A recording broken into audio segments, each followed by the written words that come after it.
bonjour à tout le monde. Merci d'être là pour cette petite présentation de mes activités.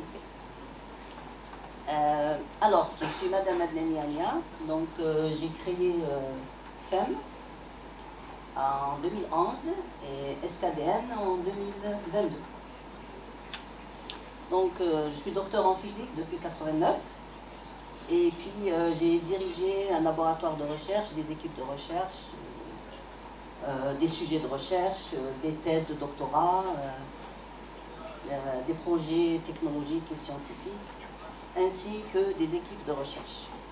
Donc j'ai fondé FEM en 2011 dans le but de profiter des apprenants de mon expérience dans la pédagogie et aussi dans le domaine scientifique et technologique.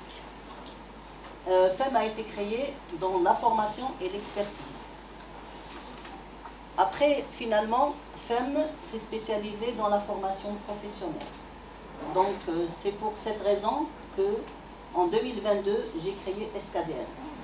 SKDN, qui est un bureau d'études on est une équipe d'ingénieurs et de docteurs, et nous proposons justement des services d'SKDN pour les entreprises, dans les domaines scientifiques, technologiques et aussi informatiques. Donc, je parle un peu de mon parcours. Donc, en 84, j'ai eu ma maîtrise en physique du solide en Algérie, à Sétif. En 85, j'ai eu mon DEA en chimie appliquée à l'université à l'INSA de Strasbourg. En 89, j'ai eu mon doctorat en physique du solide, toujours à l'INSA de Strasbourg. Par la suite, j'ai dirigé en Algérie de 1989 jusqu'à 2009 des mémoires d'ingénieurs, des thèses de doctorat. J'ai créé autour de notre équipe une équipe pluridisciplinaire avec des collaborations locales, nationales et internationales. Donc on a eu beaucoup de projets sur lesquels on a travaillé, qui ont bien sûr abouti, qui ont donné bien sûr des thèses de doctorat et puis aussi des mémoires d'ingénieurs et beaucoup d'articles scientifiques. En 2008, j'ai été promue au grade de professeur des universités. À partir de février 2010, donc j'ai été entre 2010 et 2011 professeur invité à l'INPT de Toulouse. En juin 2011, j'ai créé FEM, qui est dans la formation et l'expertise. Entre 2012 et 2019, j'ai été formatrice indépendante au sein du CESI, des CFA et d'autres centres de formation. À partir de 2019, on a commencé à développer FEM. Et en 2022, donc, on a créé SKDN. En tout cas, SKDN, c'est une continuité de FEM parce que FEM était déjà dans l'expertise.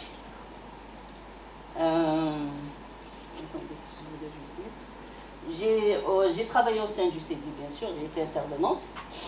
Et j'ai enseigné, j'ai dirigé les sujets de recherche scientifique des étudiants de fin d'année.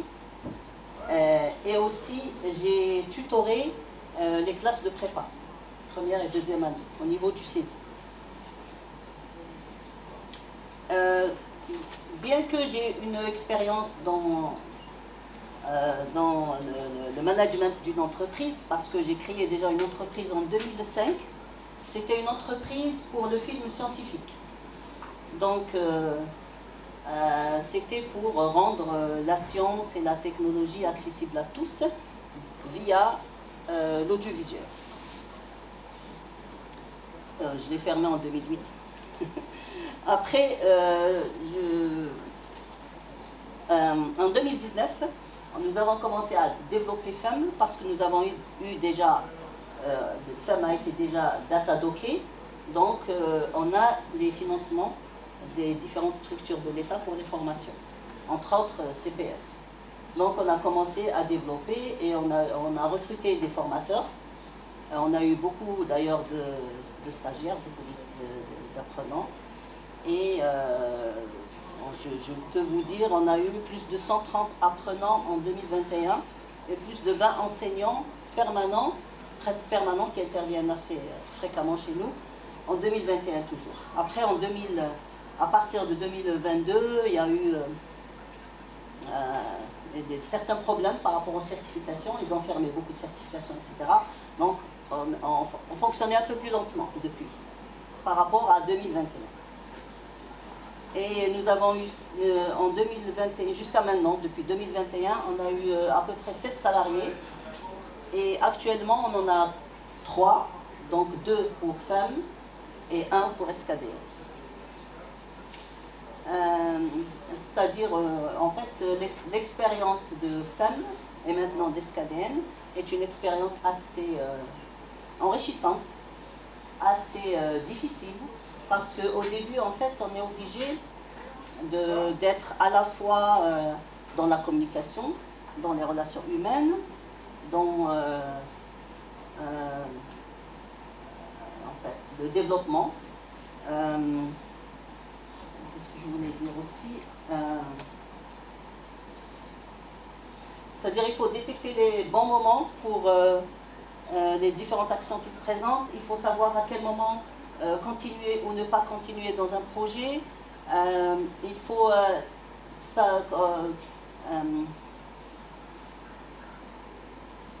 en fait, étudier la société, savoir où elle va, dans quel sens, anticiper quels sont les projets, quelles sont les formations qu'il faut proposer pour justement être toujours à la page et répondre aux besoins de la société et des apprenants.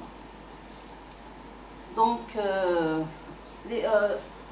l'expérience de la certification Calliope m'a beaucoup marqué parce que c'était une expérience assez difficile, on va dire, assez compliquée, où on est obligé de développer des process pour mener à bien une formation à partir du moment où le candidat demande à s'inscrire jusqu'à la fin et même préparer, justement, le préparer à la certification.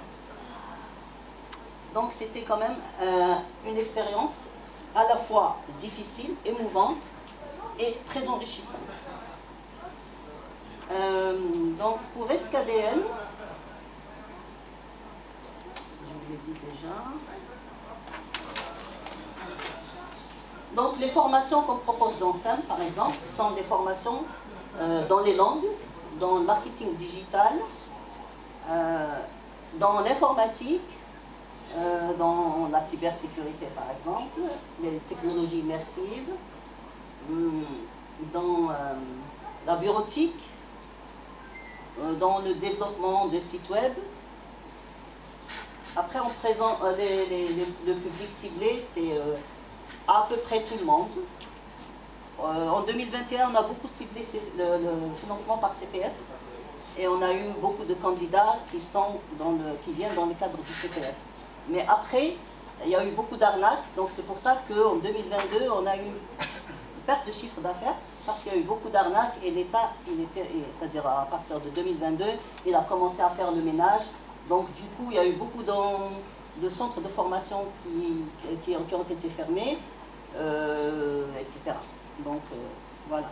Des certificateurs à qui on a demandé beaucoup de conditions. Donc France Compétences a été très exigeante vis-à-vis des certificateurs.